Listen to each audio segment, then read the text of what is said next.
Oi, galera! Esse vídeo, na verdade, é uma resposta a algumas perguntas que vocês me fizeram sobre esse segundo curso que eu tô fazendo, que é o curso de História. Acho que vocês estão vendo que, de vez em quando, eu faço menção a algum livro que eu li pra faculdade ou alguma coisa que eu aprendi na faculdade que me instigou a ler algo. E vocês acabaram me fazendo perguntas no comentário que eu prometi já há uns 2 meses que eu ia gravar esse vídeo e não gravei, porque eu sou safada. E não deu tempo, gente. E agora a férias chegou e a gente pode conversar um pouquinho mais. Então eu tô com algumas perguntas na cabeça assim que vocês me fizeram. Eu não tive organização para acompanhar os comentários e copiar as perguntas todas, então qualquer coisa que eu não falar aqui, vocês quiserem, eu respondo nos comentários ou gravo um segundo vídeo, tá? Por falar nisso, teve gente que acho que teve uma garota que me perguntou sobre o curso de letras.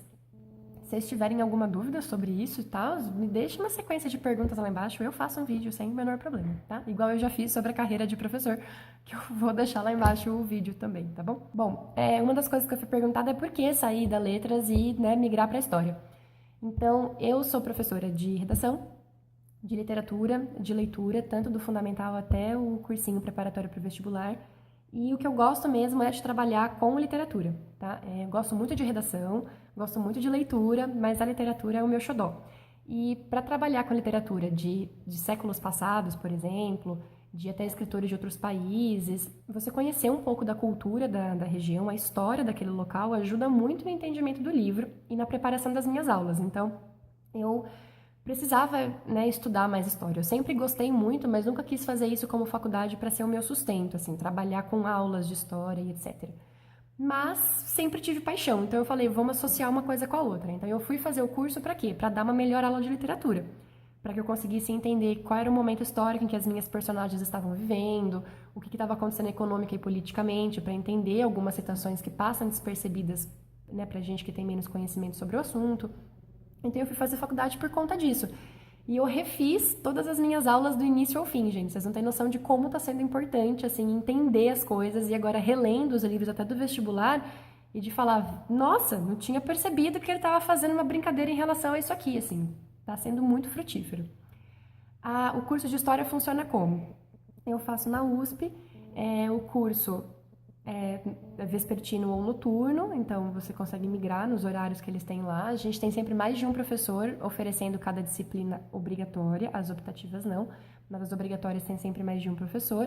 A gente se matricula numa grade que é fixa a parte das obrigatórias e a gente tem uma quantidade de optativas obrigatórias para fazer, mas aí você que escolhe as optativas. Você daí pode escolher o professor, escolher o horário em que você vai fazer a matéria, então é um curso bem flexível, assim, é bem tranquilo de levar. Tem uma carga de leitura absurda, que passa, assim, de 200 páginas por semana, tranquilamente. Eu não dou conta de ler tudo isso, confesso que eu não estou levando o curso como eu deveria, assim, de maneira super regrada, que nem eu fazia com letras, porque eu dou 50 aulas por semana, gente. Eu corrijo mais de 150 redações por semana.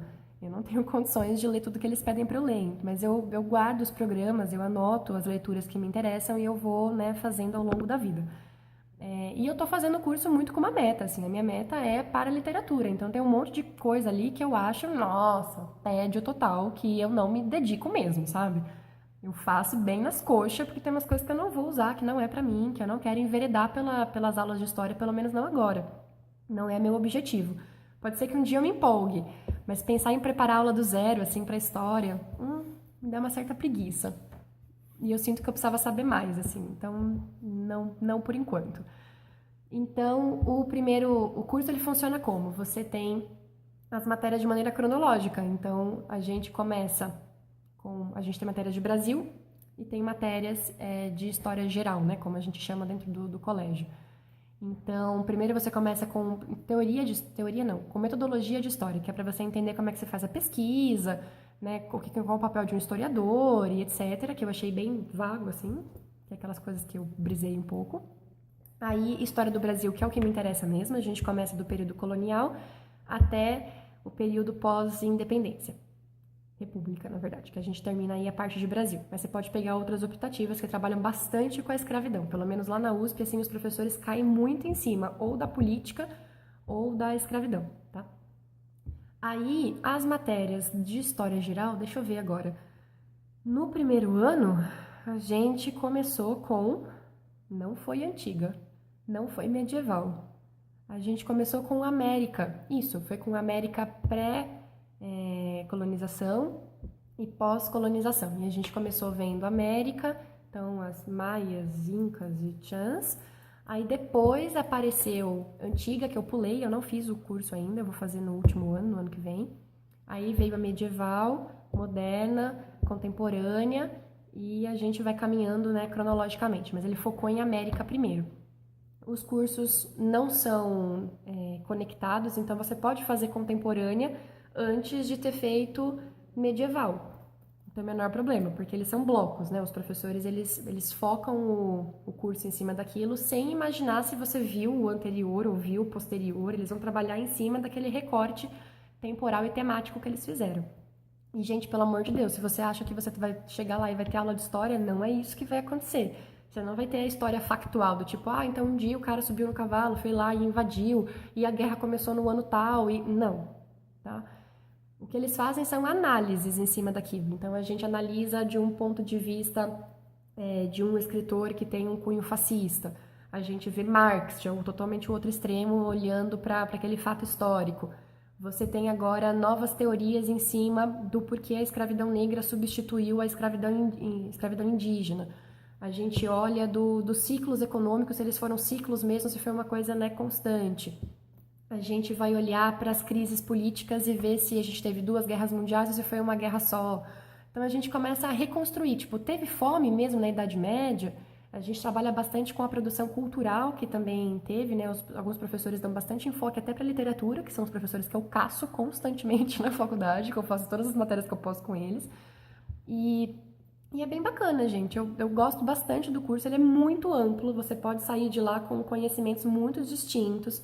Então tem muita matéria optativa de economia, tem matéria sobre escravidão, sobre alguns países específicos, sobre a Rússia, Estados Unidos, sobre Ásia, assim, não país, né? Continente. Ele foca, né, em alguns locais. Cada professor dá um enfoque diferente, então depende também do que você quer fazer, que nem agora eu vou fazer África, e aí eu vou fazer com uma professora que ela foca no momento pós-independência, então a construção dos estados nacionais. Tem professores que já trabalham com a África colonial, né, antes do imperialismo. Então, você escolhe o foco que você quer, entendeu? Ou às vezes o horário que bate com o seu, às vezes não é nem o enfoque que acaba causando. As salas são enormes, tem turmas que tem tipo 30 alunos e tem turmas que tem 120. Então, às vezes tem uma galera sentada no chão porque não tem espaço para o fulano sentar lá, sabe? Então, é meio catastrófico assim às vezes. Tem professor que dá trabalho, tem professor que dá prova, tem professor que dá os dois, tem professor que dá trabalho em grupo, dá trabalho individual, apresentação de seminário. Sei lá, vem um pouco de cada coisa, assim. Eu gosto muito do curso. Se eu tivesse conseguindo ler as coisas que eu tenho para ler, eu conseguiria, acho que, aproveitar bem melhor. Mas, né, a gente precisa pagar as contas no final do mês e não dá tempo, né, de fazer tudo que eu gostaria de fazer. O que mais que eu teria para falar do curso? Eu vou me formar o ano que vem, são 4 anos, com a licenciatura que você pode abrir ou não, você pode ser só bacharel ou se licenciar para dar aula, mas eu vou fazer em 5 porque eu não consigo fazer a quantidade de matérias que eu deveria fazer, né? As matérias são de 4 horas de duração, então é uma noite inteira ou uma tarde inteira, não só que nem na letras, né, que é de 2 horas só cada disciplina, então os créditos são maiores, a carga de leitura é maior e o tempo que a gente despendia ali também é grande, tá? Eu vou fazer então em 5, eu deveria fazer em torno de 4 a 5 matérias por semestre, e eu faço de 2 a 3 matérias por semestre. E por eu já ter feito letras na própria instituição, lá na USP mesmo, na FEFELESH, eu consegui matar algumas matérias, não as obrigatórias, algumas optativas, que eu consegui pegar aproveitamento de créditos para não ter que cursá-las de novo. Senão eu ia ter que fazer a faculdade em 6 anos, gente. Eu não ia conseguir dar conta, tá? Eu gosto bastante, tem professores bem bunda mole, tá? Que o cara não quer dar aula, ele mais falta do que aparece, ele manda mestrando para dar aula para ele. Que os caras malemar ficam sentados lendo um resumo que ele fez do texto, que você também já fez sozinho porque você leu o texto, que não sabem nada mais do que você perguntar sobre aquilo, porque é só aquilo que ele entende. E tem professores que são sensacionais, gente. Tem gente ali que eu queria colocar num potinho e levar para casa. Eu tenho professores que trabalham com muita literatura latino-americana. Eu tenho professores que tratam muito de um país específico, eles conhecem coisas bizarras, assim, tipo, sórdidas e tal. Eu tenho professores que falam muito da comida da época. E eu tive história da alimentação, por exemplo, história das drogas. Eu tive matérias que o professor que é especialista em futebol, então ele não conseguia dar aula enquanto estava rolando um jogo em paralelo, porque ele ficava nervoso. Eu tive professor que fez tudo, assim, professores muito ruins, professores muito bons, mas em qualquer faculdade, em qualquer curso, vocês vão se deparar com isso, infelizmente. E é isso, esse é um pouquinho de como está sendo a faculdade. Caso vocês tenham alguma dúvida, deixa lá embaixo, então, como eu falei. Ou, né, me faz uma sequência de muitas perguntas que eu posso gravar um vídeo número 2 a respeito disso, certo? Beijo, gente. Até mais. Tchau, tchau.